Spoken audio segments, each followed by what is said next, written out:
University మంచి భవిష్యత్తు కోసం తెలుగు విద్యార్థులు ఇష్టపడే యూనివర్సిటీ. కాల్ 9059052378 9059052379. కా మూవీ కంటే ముందు ఈ మూవీ అనేది కూడా వచ్చింది. ఇంకా అక్కడ మెయిన్గా శామ్ గారి గురించి. శామ్ గారు ఇందులో అంటే ఈ ప్రాజెక్ట్లోకి రావడానికి ద రీజన్ ఎలా మొదలైంది అసలు? అంటే దిల్రుబాకి ఎవరితో వెళ్దామని డిస్కస్ చేస్తున్నప్పుడు ఫస్ట్లీ శామ్ గారు మనందరికీ తెలుసు, బ్యాక్గ్రౌండ్ స్కోర్ చిత్తకొట్టేస్తారు. కొంచెం నాకు తను చేసిన ఒక సినిమాలో ఒక పాట చాలా ఇష్టం, కన్నమ్మ అది ఒక సాంగ్ ఉంటుంది. అది నాకు చాలా పర్సనల్ ఇష్టం. ఎస్ఆర్ కళ్యాణ్ మండపం సినిమా చేసేప్పుడు ఆ సాంగ్ని రెఫరెన్స్గా పెట్టుకొని నేను ఒకటి చేశాను. అరే ఈయన లవ్ సాంగ్ బ్రో, అది నేను ఎస్ఆర్ కళ్యాణ్ మండపంలో, అదే ఎస్ఆర్ కళ్యాణ్ మండపంలో ఆ సాంగ్ లేదు. నేను విజువల్స్ తీసేటప్పుడు కానీ ఏదైనా కాలేజ్లో అలా తీద్దామని నేను అనుకున్నా ముందు. నాకు ఆ పాట ఎప్పటి నుంచో బాగా గుర్తుండే, ఆయన బాగా చేస్తారు, ఎందుకో లవ్ జోన్ టచ్ చేయట్లేదు అనే దాంట్లో ఉండి శామ్ గారిని అప్రోచ్ అవుదామని అప్రోచ్ అయ్యాను. నాకు కథ బాగా నచ్చి చేద్దామని ఫస్ట్ దిల్రుబా అప్రోచ్ అయ్యాను. దిల్రుబా తనకి బాగా నచ్చి ఫస్ట్ ఒక 3 సాంగ్స్ పంపారు. నాకు చాలా బాగా నచ్చాయి. అరే ఇంత రిఫ్రెషింగ్గా ఉన్నాయి కదా, చాలా బాగున్నాయి కదా అని శామ్ గారితో వర్క్ చేసాం. వెళ్ళే ప్రాసెస్లో వెరీ కంఫర్టబుల్ పర్సన్. దెన్ ఇమీడియట్గా నేను నాకు కాక్ కూడా మీరే చేయండి అని అడిగాను. దెన్ కాక్ కూడా చేశాను. ఆ తర్వాత మీ యొక్క కంప్లీట్గా ఈక్వేషన్స్ అన్నీ మారిపోయినట్టు అనిపిస్తుంది కదా. సో ఈ ఈక్వేషన్స్ ఇప్పుడు దీని మీద సో ప్రెషర్గా పడుతుందా, లేకపోతే అది పాజిటివ్గా అనేది పడుతుందంటారా? నేను అసలు ఏ ప్రెషర్ తీసుకోను, ఏ సినిమాకి ఆ సినిమా ఒకటైతే డిసైడ్. ఒకటి మాత్రం చెప్పాలి, ఒక అంత పెద్ద హిట్ ఇచ్చిన తర్వాత ప్రేక్షకులు మీ దగ్గర నుంచి ఎక్స్పెక్టేషన్స్ అనేది కూడా పెంచుకొని ఉంటారు. సో ఆ బాధ్యత అనేది కూడా మీ మీద పెరుగుతుంది కదా. సో అట్లాంటప్పుడు ద కేర్ఫుల్నెస్ కానీ, అరే తీయాలంటే సో ఇంకా ఎక్కువ వర్క్ చేయాలి రాబోయి, ఇప్పుడు కాదు ఇంకా అని పరిగెట్టే జీల్ అనేది వచ్చేస్తుంది కదా. నేను ఆ రకంగా అడిగాను. చాలా కాన్షియస్గా ఉన్నాను. ప్రెషర్ అని చెప్పను కానీ కాన్షియస్గా ఉన్నాను. ఏ కథ చేసినా 1కి 10 సార్లు చెక్ చేసుకుంటున్నాను. ద బెస్ట్ స్క్రీన్ ప్యాక్ తీసుకొచ్చే ప్రయత్నం చేస్తున్నాను. అందుకే అసలు ప్రెషర్ లేదు. ఇంతకుముందు ఎక్కువ ప్రెషర్ పడాను, నాకు తెలిసిపోయేది ఇది కాదని. ఇప్పుడు everything is in my control. ఏమున్నా ముందే మాట్లాడుకుంటున్నాను, ముందే 1కి 20 సార్లు కథ చెక్ చేసుకుంటున్నాను. డైరెక్టర్ గారితో ట్రావెల్ అవుతున్నాను. నాకు ఏదైనా కన్సర్న్స్ ఉన్న ప్రొడ్యూసర్ గారికి ముందే చెప్తున్నాను. ఇవన్నీ చూసుకొని వెళ్తున్నాను కాబట్టి నాకు అసలు ప్రెషర్ లేదు. I deliver very very good films. You all will be proud of the films I do. అందుకేనా కొన్ని ప్యాచ్ వర్క్స్లో కూడా కొన్ని రీషూట్స్ అనేది కూడా జరిగిన సందర్భం, అందుకేనా అనుకోవచ్చా? ఈ సినిమా ఏంటంటే ముందు ఒప్పుకున్న కదా, అప్పటికి ఇప్పటికీ అయినా చిన్న చిన్నవి చేయొచ్చా, స్కోప్ ఉన్న చోటంతా బెటర్మెంట్ చేయొచ్చా అన్నవి చేసాం. దానివల్ల ఏ మార్పులు తప్ప అంతకుమించి ఏం లేదు. మన అన్నీ చేయలేము, చేయగలిగినవి కొన్నైనా చేసుకుందాం బెటర్గా. సినిమా ట్రీట్మెంట్ మారుద్దాం, బెటర్గా ఇద్దామనే ప్రయత్నాలు చేసాం.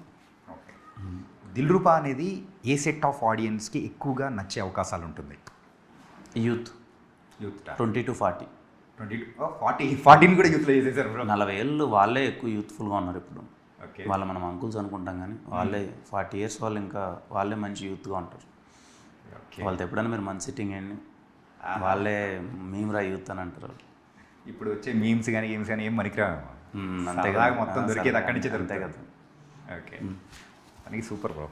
అంటే అలాగే ఫస్ట్ రియాక్షన్ ప్రివ్యూ చూసి మొత్తం మూవీ అయిపోయిన తర్వాత చూసిన తర్వాత డైరెక్టర్తో మీరు ఫస్ట్ ఎక్స్ప్రెస్ చేసుకున్న ద థింగ్ ఏంటి విశ్వతో? నేను రీసెంట్గా చూశాను మొత్తం బ్యాక్గ్రౌండ్ స్కోర్ అంతా అయిపోయిన తర్వాత. చూసి వచ్చేలా బయటకు వచ్చి మనం ఏదైతే ఎమోషన్ చెప్పాలనుకున్నాం ప్రాపర్గా కన్వే అయిపోయింది, అన్నీ బాగా వర్కౌట్ అయిపోయినాయి, ఇంకా మనం హ్యాపీగా ఉండొచ్చు అని ఒక డిస్కషన్. దాంతోపాటు ఇంకొక వర్డ్ అనేది కూడా యూజ్ చేశారు. ఏది? ఇంకో వర్డ్, కొట్టేసాను డార్లింగ్ అని. అవునా? నేను జస్ట్ కొట్టేసామని చెప్పేసి అన్నాను. లేదంటే వేరే కాన్ఫిడెంట్ అబౌట్. ఎందుకంటే ఇప్పుడు అంటే చాలా అన్నీ మేము చెక్ చేసుకుంటూ వస్తున్నాం కదా. వెన్ ఫైనల్ అవుట్పుట్ చూసినప్పుడు I'm confident we're delivering decent output project. అంటే మ్యాంగ్లూరులో మీరు షూట్ చేశారు కాబట్టి ఆ అర్జున్ రెడ్డి వైబ్స్ అనేది వస్తుంది అనుకోవచ్చా, లేకపోతే దానికి దీనికి ఏమైనా లింక్స్ ఏమన్నా ఉన్నాయా?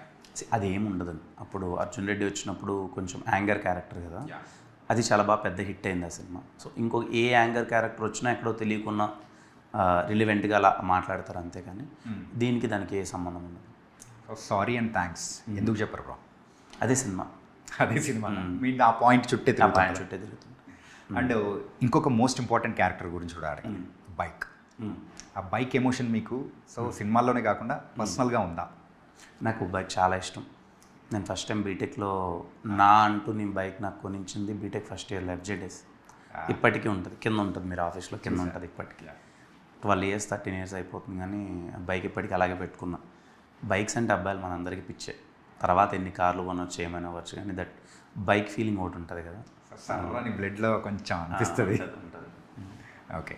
సో మరి ఫ్యామిలీ ఇలా మీరు మ్యారేజ్ చేసుకున్న తర్వాత కూడా దానికి ఇంకొక సీట్ అనేది పెట్టించచ్చు కదా, ఓన్లీ సింగిల్ సీట్ ఎందుకు పెట్టించారు దేనికి? బైక్కి? అది చేసిన పర్పసే బాగుంటుంది కపుల్స్ కానీ. ఓకే. ఏదో ఉంది. ఓకే. సో చిన్న ర్యాపిడ్ ఫైర్ లాంటిది అంటే అంటే మెయిన్గా ఈ మూవీలో సో మన స్లాంగ్ రాయలసీమ స్లాంగ్ అనేది ఎక్కువ టచ్ చేయలేదు కాబట్టి కొన్ని వర్డ్స్ అడుగుతాను, దాని అర్థం ఏదో మీరు చెప్పేశారంటే ఇంకా బాగుంటుంది. అంటే నార్మల్గా మీరు చెప్పేస్తే సో మే అంటే ఏంటి రాయలసీమలో మనం మాట్లాడే తాళల్లో? మనం క్యూట్గా అమ్మాయిని మే అని పిలుస్తాం, పిల్లాన్ని కానీ అమ్మాయిని కానీ. మీరు ఇప్పుడు పిలుస్తున్నారా, యూజ్ చేస్తున్నారా? ఇప్పుడు అంత యూజ్ చేయండి, ఇప్పుడు అట్లా యూజ్ చేయట్లేదు. ఓకే. వీడు జాచోడ్రా, వీడు జాచోడ్రా, వీడు ఎక్స్ట్రాలు చేస్తాడు రా. కానీ ఈ బోర్డు ఎక్కువగా ఎక్కడ యూజ్ చేయలేదు. నేను సినిమాల్లో చేయలేదు కానీ బయట చేస్తున్నాను. జాస్తి మాట్లాడుకురేను అని మాట్లాడుతుంటాను.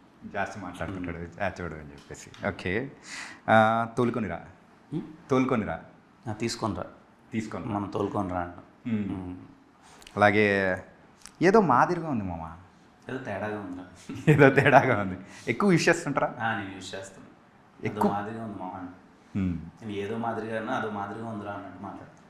ఓకే. సో ఇది కొంచెం వర్డ్ మెట్టు అంటే మనం యూజువల్గా ఒకదానికి యూజ్ చేస్తాం, కాకపోతే ఇక్కడ మాత్రం వేరే రకంగా యూజ్ చేస్తాం. ఏంటది? మనం మెట్టు అంటే స్లిప్పర్ని అంటాం, మనం మెట్టు తీసుకొని కొడతా అంటాం మనం స్లిప్పర్ని.